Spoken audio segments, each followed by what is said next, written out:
Já que a gente está falando hoje sobre empoderamento, é uma palavra que entrou em voga e que a indústria de cosméticos de beleza abraçou. E eu queria também começar assim conversando sobre isso. Eu queria um pouco, fica à vontade, quem quiser falar, tudo. O que é o conceito, qual é a definição de empoderamento para vocês? E até que ponto a palavra empoderamento pode ter sido... não é modificada, mas marketizada, digamos assim. Não sei nem se existe essa palavra, sabe?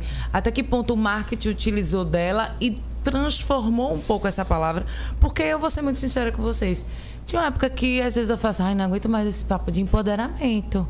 Porque é tão massificado na mídia, na propaganda de shampoo, na propaganda de maquiagem, na funkeira que bota a bunda rebolando pra cima. Isso também é empoderamento? Qual é a definição de empoderamento para vocês? Vou começar. Fique à vontade. A Rocha. O que eu quero dizer, o que empoderamento não é. Tá. E depois, negando, eu vou afirmando, né? Veja, não é autossuficiência. Então, não é achar que a mulher não precisa de ninguém, que os homens são os nossos eternos rivais. Eu acho que, muito pelo contrário, eu acho que passa por um reconhecimento de qual é o papel da mulher, social e culturalmente falando, qual é o papel do homem, e que os dois se complementam. Né? Que existem perspectivas diferentes, mas que os dois se complementam. Então, acho que não é autossuficiência. E dizendo isso, a gente descarta, por exemplo, todo o discurso de que primeiro eu e mil eu. Ou seja, todas as vezes eu. Primeiro eu, realmente. Sim. Mesmo que eu seja mãe, mesmo que eu seja esposa, primeiro eu. Porque se não for assim, você vai sufocar a criança, você vai sufocar o esposo. Então, tem que ser primeiro você. E depois, se perder isso tudo, tem que ser primeiro você. Então, não é autossuficiência. Não é também um padrão. Aí vamos pensar em beleza. Então, não é um padrão de ter que... A ideia é estar saudável para todo mundo. Mas não é um padrão de ter que ter o cabelo A, o bumbum A. Não. Né? Então, não é esse padrão de beleza o lugar do empoderamento. E não é, eu diria, por fim, o tem que. Tem que casar. Tem que ser mãe. Tem que, não tem que nada. Então, o lugar da liberdade é um lugar de empoderamento. Então, esse lugar de poder escolher se quero ou não, com quem quero, quando eu quero. E, o que é importante para adulto, lidar com a consequência dessas escolhas. Então, empoderamento não é isso. E, ao negar, eu estou afirmando que, na minha concepção, empoderamento é consciência de si, do seu papel social, consciência das suas escolhas e das consequências delas. Então, é poder escolher, né? Poder escolher. Veja, existe uma cobrança, eu acho que a sociedade hoje não está preparada para essa mulher que, por exemplo, na minha idade, minha mãe já era mãe.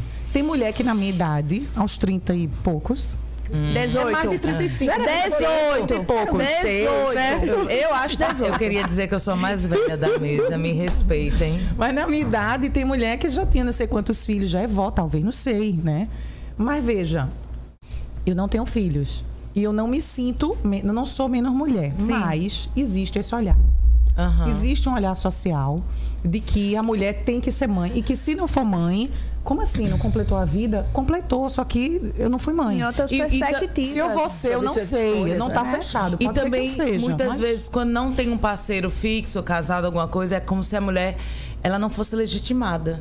É como se ela fosse menos, às vezes. Eu falo isso, eu passei um tempo... Eu sempre tive muito tempo namoros sérios, mas eu tive um tempo aí que eu fiquei 2 anos solteira. Eu fiz, não, eu preciso me encontrar, eu e eu mesma. E eu percebia que o olhar das pessoas diminuía. Eu era menos legítima quando eu estava solteira. Quando eu tinha um homem do lado, é como se fosse, essa mulher é uma mulher séria. Essa mulher é uma mulher... eu vou parar para escutá-la. Exato. Né? Exato. E pior ainda, tipo, quando você não entra nesse caminho de ser mãe ou de estar com a pessoa, existe, infelizmente, um preconceito que diz ela deve ser ou complicada ou mal amada. né? Problemática, né? Não quero nem conhecer, porque se tá sozinha até hoje... Mas eu vou... Quem tá perdendo é ele. Não, lógico. Quer conhecer. E o que ainda acho que é muito triste você ainda escutar... é uma pessoa que é mal amada. Veja, eu acho que como às é que vezes você vem ainda da própria prolifera, mulher, né? sabia? Principalmente, eu, por exemplo, eu tenho uma principalmente. amiga que ela ficou 6 anos solteira, 6 anos sem e ela queria, ela não encontrou alguém legal. Eu fui a primeira eu tô falando isso porque às vezes a própria mulher, a gente vem de uma estrutura machista e que a gente tá se desconstruindo como todos. Que eu pensava assim, não, amiga, tu deve ser problemática, porque 6 anos, ninguém, bicho. E às vezes ela tava só se encontrando. Ela, por exemplo, ela agora tá namorando, ela é lésbica, ela se encontrou.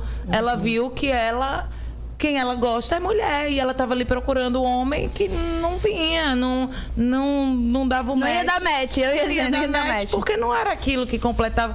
E às vezes a imposição da sociedade faz com que você tenha que seguir aquela regra. E padrão, né? Que a sociedade exige, né, Lu?